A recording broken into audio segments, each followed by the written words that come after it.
Senator Gordon? Thank you very much, Madam President. Let me just preface my statement, and I hope it will not be taken out against my time. I am delayed because I had a meeting earlier yesterday, and I couldn't come in earlier. That's why I'm number 18 in the line. So with the indulgence of the chair and with the permission of my colleagues here, let me ask, and a very pleasant good afternoon to all of you. I hope you were able to hold your peace long enough. That's good. Okay, thank you. Let me just ask the good general, matagal na ho itong drug problem pero ngayon lang sumabog ng ganito dahil nagkakatumbahan ng mga tao. Di po ba? Yes, Your Honor. Nangyayari na ho ito ng last 10 years. Tama po ba yan? Yes, Your Honor. Ang ibig po ba sabihin niyan, palpak ang pulis, palpak ang gobyerno, palpak ang West, palpak ang prosecution sa mga nakaraang taon, kaya lumaganap ng husto ang droga to the point that today, and I heard you say the other day, Dangerous Drugs Board say, 3.7 million Filipinos are affected by drugs. Is that correct? Yes, Your Honor. Meron pong konting kapalpakan yung bawat ahensya. Hindi konti. You have to tell me because people are tumutumbay kanyo eh. Ay nakakatakot yung mga salitang tinutumba, namamatay, manghang na yung mga salitang umabot. Umabot na tayo sa ganun, hindi ba? Yes, Your Honor. So hindi maliit na bagay 'yon, masela na bagay 'yon. Yes, Your Honor. So pagka ganun ho ang sitwasyon at tila hindi ginagawa ng mga nakaraan ba ang kanilang trabaho from the president down to the police, down to the people?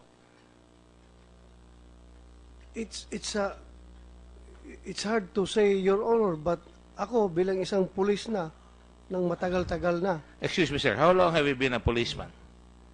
Since 1986, Your Honor. So 36 years na po. 36 years. 30 years. Tinatutugan 30 mo naman eh. 30 years. 30 years. Yes, Your Honor. So sa mga kapatid na you have been able to observe na lumalaganap itong droga. To the point that in 2004, may pinatay na judge. Ang pangalan, Judge Rosales. I was new in the Senate at that time, if I'm not mistaken. I made a privileged speech. Pinatay ito ng isang nakakulong sa Muntinlupa. Natatandaan po ba na niya? Narinig ko po yan, Your Honor. Pinahuli po natin, pinaimbestiga po natin kay General Aglipay. Sapagkat pag pinapatayo ang pulis o judge o mayor, napakaselan po yan sapagkat talagang nakikita niya may breakdown or disrespect for the law to the point that the President says there is a breakdown or the words to that effect in the trust in government. Tama po ba yan? Yes, Your Honor. Having said that, hindi lang judge ang pinatay. Madalas, to the point that today there are about 19 judges that have been killed as of 2014 since 1977. And so many other policemen, lawyers have been killed. Yes, Your Honor. So bago sumabog yan, parang Mexico na talagang nagpapatayan at napakalakas na ng mga drug syndicates. Sa palagay nyo, nung pumasok si President Duterte, at matagal nyo nakasama si President Duterte, hindi ba? Yes, Your Honor. If I may use the term, fair-haired boy kayo ni President Duterte. Then mahaba ang buhok. Hindi Wala na po kong buhok, Your Honor. Alright. Kaya kayo kinuha. Dito ngayon, naging PNP kayo. Doon pa po ba sa Davao, pumasa po ba ang drugs o bumaksak po ba o dumami pa ang drugs noong panahon ni President Duterte at noong panahon ninyo? Meron pong drugs, Your Honor, but kontrolado dahil hindi po tumatagal yung mga drug personalities doon. Do you have a death squad in Davao? I don't term it as death squad, Your No, Honor. I'm asking you, do you have a death squad? None, Your Honor. But you have heard of a death squad in Davao? I've heard about vigilante killings, Your Honor. Vigilante killings. And what did you do about that? Inimbestigahan po, Your Honor. At wala tayong nahuli. Meron pong nahuli, Your Honor. Sino yung vigilante nahuli? Lone Ranger? Meron, Your Honor. Mag-research muna ako. Basta meron kami nahuli na And right now, you vigilante. have about over 700 killings na sinasabi nating vigilante. Nationwide. yung nationwide, Your Honor. Mhm. Hindi pa maybe natin masabi na 1,000, vigilante. 1,600. Lahat. 1,600. No, 800 plus, Your Honor. 1,100. O, ano ba? 800, 1,000. Malalaking numbers yan, di ba? Yes, Your Honor. Oho. Dahil malalaking numbers yan, nakakabahala ang tao at ang lulungkot ko ay ginagamit pa ng CNN at ng ibang mga international agencies na para bagang tayo ay nalulungkot ako pag may lumalabas dito na nakukubli yung mga mukha. Samantalang alam naman na ninyo kung sino yung pinatay nila. Alam na ninyo kung sino pumatay doon sa kamag-anak nila, di ba? Yun nandito, yung dalawang testigo, with all due respect to them. Yes, Your Honor. In fact, cases of murder has been filed. And you said kanina na puproteksyonan nyo sila, dadalhin nyo pa sila sa White House, correct? Yes, Your Honor. So in other words, Madam Chair, medyo nababagabag lang ako pag kinokobera natin ang mukha. Mukhang nasa-sensationalize. We're here to find out what is important. And I'm glad that we are protecting people here na dapat magsalita. And to my mind, kung akong pulis, ay talagang sampal sa mukha ko yan dahil mukhang hindi nyo kayang proteksyonan ng mga tao natin. Which in fact is the case for many people. Yes, Your Honor. You agree with that? Many people are not quite adequately protected by the police. Right now. Some, Your Honor. For many reasons. Yes, Your Honor. Kulang ang pulis, kulang ang baril, kulang ang sasakyan. Tama po ba yan? And a lot of our senators here have said they will support and I will support. Makikisalo na ako doon sa chorus. At saka, yung kinukomplain talaga nila mismo ay police, Your Honor. So when the president comes in now, kung may psychological impact itong nakakover, and make statements na papatayin ko yung mga drug pushers, sinasabi niya nung kampanya, and she makes, I was a mayor. Alright? Halos magkasabay kami ni President Duterte. Hindi naman kami malapit na magkaibigan. We talk to one another once in a while. And pag sinasabi niya papatayin niya yung mga tao na nagagawa ng drugs, talagang halos magilidan ng luha yung kanyang mata, seryoso siya. Kasi sinasabi niya, kahit na mamatay ako, gagawin ko para mawala yung salot ng drugs sa ating bayan. Tama po ba yan? Yes, Your Honor. Because you've been with him. For how long have you been with him? 30 years, Your Honor. 30 years? Bata ka pa? Kay Mayor Duterte ka na? 86, since 1986, pag-graduate ko ng PMA, Your Honor. You were already in Davao? Nagkakilala na po kami, Your Honor. You were never transferred? You were always in Davao? Almost my whole career, Your Honor, nandun ako sa Region 11. So talagang native ka. Kumbaga sabong native ka. Police probinsya, Your Honor. Native ka talaga sa Davao, no? Yes, Your Honor. And, my God, this is a big undertaking for you. Suddenly, you're handling the whole country. All right, having said that, sinabi ko yung mga judges, may punto ho yan. Gusto ko lang sabihin sa inyo na meron ho ba kayong sustainable program para mawala ang droga dito sa ating bayan? Your Honor, can I ask the Dangerous Drugs Board po, Your Honor, yung may comprehensive anti-drug program, Your Honor? In other words, they also consult you, of course. Yes, Your You're the Honor. enforcement arm. Yes, Your Honor. So you know that 3.7 million ang taong, natanong ko na sa inyo ito ng araw, ulitin ko lang, no? Sa 3.7 million, 1 million of our children, of our students are affected by drugs. Is that right? Yan ang sinabi kahapon, nung isang araw. That's a survey, Your Honor. That's a survey. Sinabi lang sa akin. Yun ang facts. You were there. I asked, ilan ang apektado ng drugs? 3.7 million. Ikanyang ganun. Yes, Your Honor. Products of the survey. All right, 1 million. Okay, survey, whatever it is. 1 million. That's significant. Meron na ba kayong recommendation sa Department of Education na maglagay tayo ng mga guidance counselors or psychiatrists in every province para kung malala at nakikita ng mga bata tinatamaan na ng droga o possibly makuha ng droga? Meron ba recommendation ng, if you know, Dangerous Drugs Board o kayo para magawa yan? Ang totoo, wala talagang guidance counselors. Di po ba? Yes, Your Honor. Okay. Pangalawa, you know that under the law, sa PDEA law, Dangerous Drugs Law, nakalagay doon, and to be precise, nakalagay dito, kanina nabanggit ni Secretary De Lima, ni Senator De Lima, na magkakaroon tayo ng tinatawag na yung profits of the crime. Proceeds of crime. Some people call it proceeds, some people call it profits or fruits of the crime. Sa batas natin sa Dangerous Drugs Law, nakalagay doon, upon conviction, you are aware Sinabi sa amin nung nandun kayo, sinabi ng Department of Justice, si Richard something, Undersecretary, na up to now, if I may have the law, sinasabi dyan na yung process ng crime, and I will read it, I hope you'll bear with me.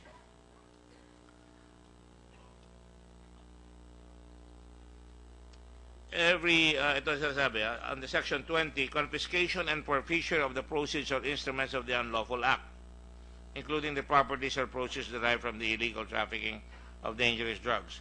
At nakalagay dyan, every penalty imposed for the unlawful importation, sale, trading, administration, dispensation, delivery, distribution, transportation, or manufacture of any dangerous drugs, etc., for dangerous drugs, including other laboratory, shall carry with it the confiscation and forfeiture in favor of the government. Kukunin, kukumpiskahin, ipo-forfeit sa gobyerno ang lahat ng proceeds and properties, mga bahay, pera sa bangko, derived from the unlawful act, including but not limited to money, pera, and other assets obtained thereby, and the instruments or tools with which the particular unlawful act was committed. Excuse me, sandali lang. Umpisa ko pa lang. May I have some leverage here, Your Honor? Go ahead. Please proceed, Senator. It's important that I was laying the predicate. Have you nakuha na ho ba ninyo doon sa kay Colangco, kay Lim, yung mga nandun, yung mga property nila, yung mga kotse nila, yung mga yan? Nakuha na ho ba nyo? Ang sabi ho, wala pa raw eh. So far, Your Honor, wala. Kaya ako tinatanong ito, inuulit ko lang para malaman ng buong mundo na talagang nangyayari ito dahil sa napabayaan ng lahat ng nakaraang administrasyon, if you will, na hindi pinapairal yung mga batas. Hindi rin pinapairal yung laboratory na kailangan, kaya 27% lamang ang prosecution na naipafile natin na prosecution ng mga kaso, 27% lang.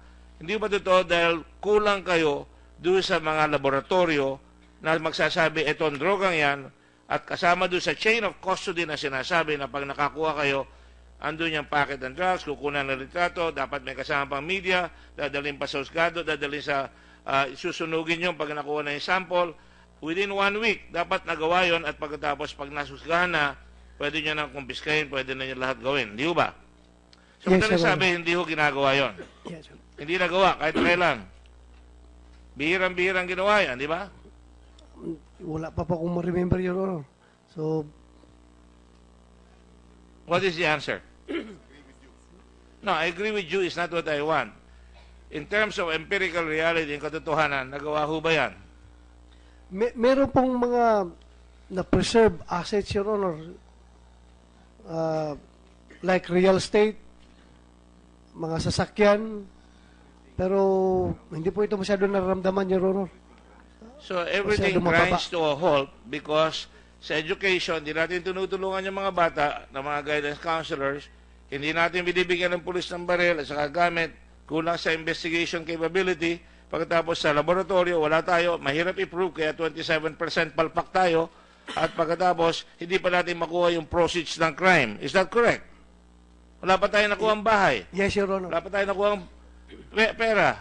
In fact, sa Amerika, kinukuha pati mga aeroplanong ginagaling sa Colombia pagka nahuli yung drug pusher, di ba? Payag ka ba na bago pa mag-conviction, pending appeal, pending while the trial is going on, kung meron tayong evidence na nakuha na malaki, pwede ka payag ba kayo at i-recommend nyo ba sa amin na i-attach sa kaagad yung properties na yan at hindi natin hihintayin makonvict pa, i-attach sa kaagad yung property, hahawakan ng korte, custody ng korte, yung el kotse, yung lahat, aeroplano, lahat, bank account, at ang pwede lang iwanan sa kanila para naman fair tayo. Baka magalit yung kaibigan ko si Mr. Gaston, bigyan niya naman ng konting pang-abogado. Payag ba kayo doon? Payag na payag, Your Honor. Payag na payag kayo. Yes, Your So, Honor. dapat gawin yon. Finally, alam niyo, sinabi niyo no isang araw, and I'll ask this, and I'll wrap up, Madam Chairman, and I thank you for all this. I have zillions of questions here. I just want to put it in perspective para nalalaban, no? If I may. Let me just ask you. Sabi nyo, inulit nyo naman kayo natin, tinanong ko kayo isang araw, ano ba ang source? Kailangan patayin mo yung gripo para tumigil. Sinabi mo ngayon, sa North, sinabi mo na isang araw, tinanong ko kayong pilit, pati Dangerous Drugs Board, saan ba galing ang droga? kung tatanggalin yung pinanggagalingan ng droga, tigil-tigil ang droga rito. Tama po ba yan? Yes, Your Honor. Hindi naman siguro titigil, may magpapalusot pa rin. Yes, Your Honor. Okay, saan po ba galing? Sa China, ika nyo? Sa inyo naman galing uli? Yes, Your Honor. China. Taiwan, Hong Kong. So, kalapit bayan ho natin. Yes, Your Honor. Sumunod na po ba ang kapulisan? If you know, yung mga predecessor ninyo, yung local governments dati, yung ating Justice Department dati, yung DFA natin, sumunod na po ba sa China para sabihin sa kanila, we are telling you that your country, pag pumasok ang Pilipino dyan, nauhuli nyo, 100 na nakukulong na Pilipino sa China, binibitay ninyo, pagkatapos sa inyo, pinalalabas yung tao rito para pumasok, magtinda ng droga, gumawa ng droga dyan sa China, hanggang sa preso nagagawa. Tama po ba yan? Meron bang gumagawa nun? Alam nyo yung ginawa na yan? Yung pag-inform ng China, Your Honor? Hindi lang inform, robustly inform, aggressively inform China that you are causing a problem to my country, to our country. Wala pa po, Your Honor. Wala pa yan. Nanda Or for tayo. that matter, sa kulungan, hawak ng SAF ngayon. Nakita ko yung isang babae kagabi, umaangal, 65 years old, nagdala siya ng pagkain, hindi rin siya nakakapasok dahil nahuli. Dati-dati, nakakapasok lahat dyan. Sa tunayan, nabasa ko lang kagabi, marami na ako nabasa dati, may jacuzzi, may baril, may television, mayroong gym sa loob ng mga jail na high-profile drug lords. Di po ba? Sa madaling sabi na nakakagalaw sila. I go back now to my first question. Naandun na sa kulungan yung mga drug lords na yan. Di po ba totoo? Pumapatay pa sila ng West? Totoo po, Your Honor. Alam po ba ninyo, and I would like to inform the chair, alam po ba ninyo, na hanggang sa justice ng Supreme Court, tinakot ng isang drug pusher, isang drug lord, na nakita pa si Jari ng isang araw, kasama doon sa nilipat, si Brion, hindi, ikaw nagsabi niya, na? Tinakot, at nilabas, at nilipat siya kasama doon sa NBI. Pero wala pa rin tayo magawa. May pera pa siyang panakot, may pera pa siyang nagagamit para matakot ang mga wish. Noon po yun, Your Honor. Pero ngayon ngayon, ba yan? hindi nila kayang gawin yun, Your Honor. Hindi nila kayang gawin yan. Ba't hindi pa na, ang tawag mo, natutumba? Hindi ko sinasabi yan, ha? Wala ko sinabi, Your Honor. Pero hindi na po nila kayang gawin yan, Your Honor. It's a rhetorical question. Mainly because, ang gusto kong palabasin dito, yung malalaki, kung talagang final na ito, ma'am, umpisahan natin, nag-mayor ako. Pag may nahuli akong pusher or user sa Olongapo, tatanungin ko, sino ang tulak mo? Tama ba ba yun? Tama, Your Honor. Pag nahuli ko yung tulak, sino ang supplier mo? Tama po ba yun? Tama, Your Honor. Kung nahuli ko po yung tulak, sino ang supplier mo sa labas ng Olongapo? Tama po ba yun? Tama, Your Honor. Pag nahuli ko yung tulak ng nagsusupply sa Olongapo, sino po ba yung tulak mo dito sa region? Tama po, Your Honor. At lahat po, ang everything points towards Bilibid, Your Honor. Lahat ngayon tinatanong namin ng mga drug lord sa regional level na niimbestigahan namin. Si Peter Ko palagi ang tinuturo na source nila, nasa Bilibid. Kung talagang gano'n ang nangyayari, ano ang ginagawa natin para mabuo na yan at talagang isako na yan at dali sa husgado at talagang bigyan na talaga at pairalin natin ang demokrasya. Napakaganda ng demokrasya. Binabanatan kayo ngayon, karapatan ng human rights, karapatan ng tao na matakot sa ginagawa, kuno, di umano, na nangyayari ngayon. Napakaganda ng demokrasya. Nandito kayo, sumasagot kayo, we're happy, sumusuporta sa inyo yung iba nalulungkot, pero napakaganda. Pero dapat pahiralin ang batas. Kailangan si Peter Ko madala sa husgado at sabihin nyo, ito ang talagang the cause of all the evil cause in our country. Hindi lang si Peter Ko, marami sila. At hanggang sa China, hanggang sa Taiwan, hanggang sa Hong Kong, kailangan itulak natin sabay-sabay ang Senado, ang Kongreso, ang gobyerno, ang DFA, para malaman nila, alam namin at alam ng buong mundo na ang source ng droga dito ay ito. Para hindi tayo tutulig sa inlaman ng United Nations, sapagkat nakikita ko, ang balik ko sa inyo kanina, ngayon lang nangyari ito, sumabog, dahil sinasabi ng Presidente, Papatayin natin lahat ng mga drug pusher, pero hindi niya sinasabing patayin nyo ito. Sinasabi niya, papatayin lahat. So sa madaling sabi, sumabog yan, lumaki ang issue, kailangan pa bang umabot uli palagi dyan na mag-aahalal tayo ng talagang mapusok? Sa iyo nang galing, kaya malakas ang loob ng pulis kayo, may backer kayo. Nung araw, wala kayong backer. Totoo ba yan o hindi? Totoo, Your Honor. Pero yung challenge po namin ngayon, Your Honor, sa police. So dapat ang laki ng responsibility mo na pairali mo ang batas ng mahusay sapagkat may backer na kayo ngayon at kung talagang mag-iimbestiga tayo, imbestigahin natin, pero wag yung tigilan yung mga nagtutulak ng droga, yung mga supply ng droga sapagkat hindi kayo dapat mapigilan niya sa bagay na yan. Yes, Your Honor. Ang And tanong you ko will po, have our support. Thank you very much. ang tanong ko po, Your Honor, is paano po namin hulihin yung drug lord na nahuli na? Paano Ano namin yun? ikukulong yung drug lord na nakakulong na po, Your Honor? Aba, Napakahirap Thank na you. tanong, You Your Honor. asking me, I know how to deal with it. Thank you. You're done, Senator Hindi, Gordon. Tinatanong niya ako, I'm just expressing my frustration, Your Honor. Marami- And I know. bakit ito mga tao, mga drug lord na nakakulong na, sila pa rin nagko-control sa drug trade ng I got a bansa. call. I got a call from the wife of the judge that was killed and murdered. I'm not even finished yet. Sa totoo lang, how many of these perpetrators, pati yung lawyer noon pinatay? Let me ask you a question. How many are perpetrated? Sinasabi natin, unexplained killings. Let me ask the Commission on Human Rights. Nadagdagan eh. Ilan ba ang napatay na mga riding in tandem dito sa bansa natin? How come I don't hear any noise? That has been going on for the last 10 years. People riding in tandem, shooting people down, and we just keep quiet. That's why we are proclaimed as the murder capital for journalists in this world, in this country, in the whole world. We keep quiet, but because we have a noisy president right now, and I don't condone any word that he says, because ayokong gagayahin ng bata, yung papatayin kita. Doon lang siya pumapalpak sa akin. Pero hindi siya palpak. Pag sinabi niya, itong mga pulis na ito, nilabas natin, eto yan. At least may ginagawa. Pero yung wala tayong ginagawa, yung mga pinapatay, lumalabas sa preso, pinapatay ang tao, tapos ibabalik sa preso. Wala tayong ginagawa doon sa mga nakamotorsiklo, binabaril ang tao, wala tayong ginagawa. So the silence is deafening. And we must all work together as a nation. Maraming You don't have to salamat answer. po. Thank you very much. Thank you very much, Senator Gordon. Very good points.